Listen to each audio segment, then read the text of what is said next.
Hi friends, నా పేరు గోగిశెట్టి సుబ్బారావు, మీ psychologist.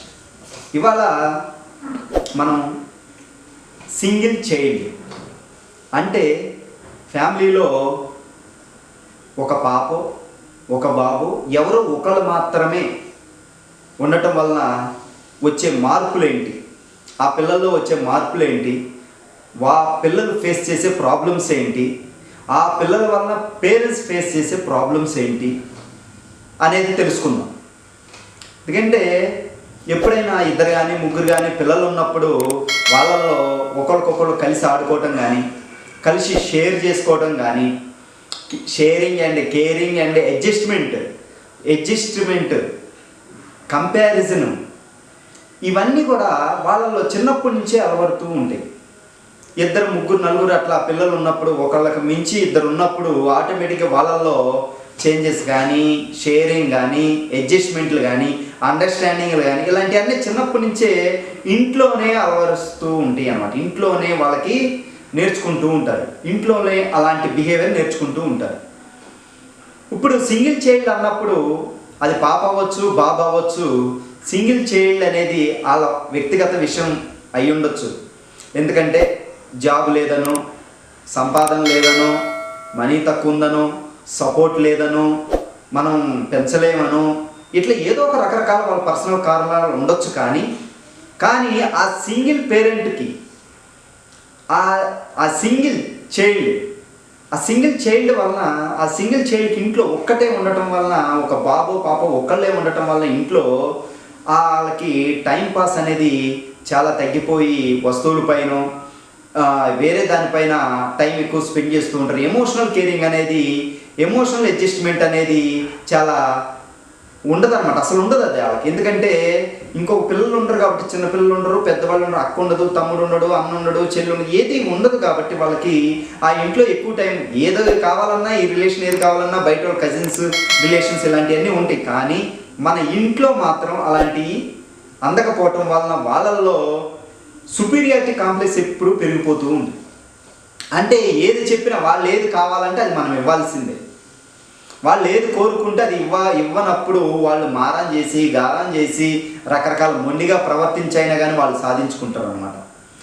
పేరెంట్స్కి కూడా మనశ్శాంతి ఉండదు, ఎప్పుడు వాళ్ళతో స్పెండ్ చేయటం కానీ, వాళ్ళతో గడపాలని కానీ, పిల్లలు వీళ్ళని డిస్టర్బ్ చేయటం కానీ, వీళ్ళు పిల్లల్ని ఇట్లా రకరకాలుగా అయిపోయి వాళ్ళు ఒక గుడ్ బిహేవియర్ అలవర్చడం అనేది చాలా తగ్గిపోతుంది అన్నమాట వాళ్ళలో.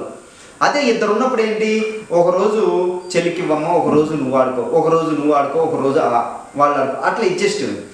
ఇద్దరు లేనప్పుడు చెల్లిని జాగ్రత్తగా చూసుకో, లేదా తమ్ముడిని జాగ్రత్తగా చూసుకో, అరే అన్న చెప్పిన మాట వినాలి, అక్క చెప్పిన మాట వినాలి. ఇట్లా మనం ఇద్దరు ఉన్నప్పుడు ఆటోమేటిక్గా వాళ్ళు షేరింగ్, కేరింగ్లు, అడ్జస్ట్మెంట్లు, అండర్స్టాండింగ్లు ఇలాంటివన్నీ పెరుగుతూ ఆటోమేటిక్ ఇంట్లో నుంచే నేర్చుకుంటూ ఉంటారు.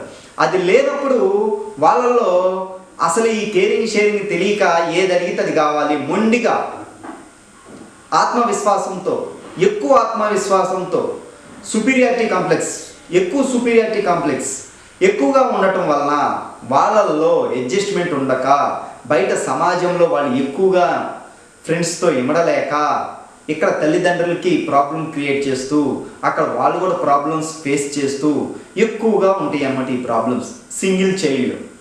ఎందుకంటే వాళ్ళతో పేరెంట్స్ టైం స్పెండ్ చేయలేరు, వాళ్ళు ఎక్కువ వాళ్ళతోటి జనరేషన్ ఉండదు. కొంచెం పెద్ద అయ్యేసరికి పేరెంట్స్ థింకింగ్ కానీ, పేరెంట్స్ ఆలోచనల విధానంలో అన్ని మార్పు వస్తూ ఉంటాయి, అలా పిల్లల్లో కూడా మార్పు వస్తుంది. పిల్లల జనరేషన్కి అర్థమయ్యే వాళ్ళతో షేర్ చేసుకోవాలని వాళ్ళకు ఉంటుంది. కానీ తల్లిదండ్రులు నెక్స్ట్ జనరేషన్లో ఉంటారు కాబట్టి వీళ్ళ షేరింగ్ అనేది చాలా తగ్గిపోతుంది. వీళ్ళల్లో ఉన్న డిస్కషన్లు కానీ, లేకపోతే సజెషన్లు కానీ, ఇలాంటివన్నీ కూడా కంపారిజన్లు అనేది వయసు పరంగా కానీ, ఇట్లా జనరేషన్ పరంగా కూడా గ్యాప్ వస్తుంది. కాబట్టి ఫ్యామిలీలో షేర్ చేసుకోవడానికి అక్కో, తమ్ముడో, చెల్లో, అన్నో ఎవరో ఒకళ్ళు ఉండటం ద్వారా ఆ సేమ్ జనరేషన్ని సేమ్ అర్థం చేసుకునే విధంగా వాళ్ళు ఉంటారు. కాబట్టి కొంచెం పెద్ద అయినప్పుడు కూడా వాళ్ళకు ఒక సపోర్ట్గా ఒక అన్న కానీ, తమ్ముడు కానీ, అక్క కానీ, అన్న కానీ ఉన్నప్పుడు వాళ్ళ రిలేషన్ కానీ, మాట్లాడుకోవడానికి కానీ, షేర్ చేసుకోవడానికి కానీ, డిస్కస్ చేసుకోవడానికి కానీ వాళ్ళకి అవకాశం ఉంటుంది అన్నమాట. అదే సింగిల్గా ఉన్నప్పుడు వాళ్ళు ఏ అవకాశం లేకుండా, ఒకవేళ ఎప్పుడన్నా పేరెంట్స్కి ఏదైనా ప్రాబ్లం వచ్చి, తండ్రికి ఏదన్నా వచ్చి, తల్లికి ఏదన్నా వచ్చి, లేకపోతే ఇద్దరికి ఏదన్నా అయ్యి వెళ్ళిపోయిన సింగిల్గా బతకడం అనేది సింగిల్ చైల్డ్కి చాలా ప్రాబ్లం ఫేస్ చేసే అవకాశం ఎక్కువగా ఉంటుంది అన్నమాట. కాబట్టి అలాంటి వాళ్ళతో ఎలా స్పెండ్ చేయాలంటే పేరెంట్స్ టైం బాగా స్పెండ్ చేయాలి. ఒక టైం పెట్టుకుని మనం మనీ ఎర్నింగ్కి ఎలా జాబ్కి ఎలా ఒక టైం పెట్టుకుంటాము, ఎప్పుడు మనం ఆ సింగిల్ చైల్డ్ పట్ల మనం జాగ్రత్తగా వాళ్ళకి అవన్నీ ఈ షేరింగ్ కానీ కేరింగ్ కానీ ఇవన్నీ తెలిసే విధంగా ఎక్స్ట్రాగా మనం ఎక్కువ టైం స్పెండ్ చేసి వాటి గురించి తెలిసే విధంగా చేసుకుంటే వాళ్ళలో వచ్చే ఆ సుపీరియారిటీ కాంప్లెక్స్ని బాగా ఎక్కువ అవ్వకుండా నార్మల్గా ఉండేటట్టు మనం చేసుకుంటూ మనం పిల్లలతో మనం కూడా పిల్లల్లాగా మారిపోయి ఆ జనరేషన్తో మింగిల్ అయిపోయేటట్టు ఉంటే అట్లా ఇద్దరం కలిసి ఫ్రెండ్లీగా ఉండటం వల్ల ఇద్దరు షేర్ చేసుకునే పిల్లలు పేరెంట్స్ షేర్ చేసుకునే విధంగా ఉండగలుగుతారు అన్నమాట. కాబట్టి ఇది గమనించి నార్మల్ చైల్డ్ లాగా సింగిల్ చైల్డ్ని పెంచడం అనేది కరెక్ట్ కాదన్నమాట. కాబట్టి ఎక్కువ కేరింగ్ అనేది ఉండాలి ఆ సింగిల్ చైల్డ్ పెంచే విధానంలో. కేరింగ్ అంటే కింద పడకుండానో జాగ్రత్తగాని ఇది కాదు, వాళ్ళ బిహేవియర్ పరంగా వాళ్ళల్లో అడ్జస్ట్మెంట్లు కానీ షేరింగ్లు కానీ అండర్స్టాండింగ్లు కానీ డిస్కషన్లు కానీ ఇలాంటివన్నీ వాళ్ళతో పెంచుకోవటం ద్వారా వాళ్ళకి తోటి ఫ్రెండ్స్ ద్వారా కలిగించడం ద్వారా కజిన్స్ ద్వారా కలిగించడం ద్వారా ఎక్స్ట్రాగా ఇలాంటి వీటిపైన ఫోకస్ చేయడం ద్వారా వాళ్ళలో కొంచెం చేంజెస్ వచ్చే అవకాశం ఉంటుంది. కాబట్టి ఇలాంటి పేరెంట్స్ గమనించాలి. సింగిల్ చైల్డ్ ఉన్న పేరెంట్స్ మాత్రం పిల్లల పట్ల ఎక్కువ జాగ్రత్త తీసుకుని వాళ్ళ గుడ్ బిహేవియర్ ఉండేటట్టు చూసుకుని చేసుకోవటం వలన మీరు ఎంతో పిల్లల పట్ల సంతృప్తికరంగా ఉంటారనేది నా యొక్క సలహా.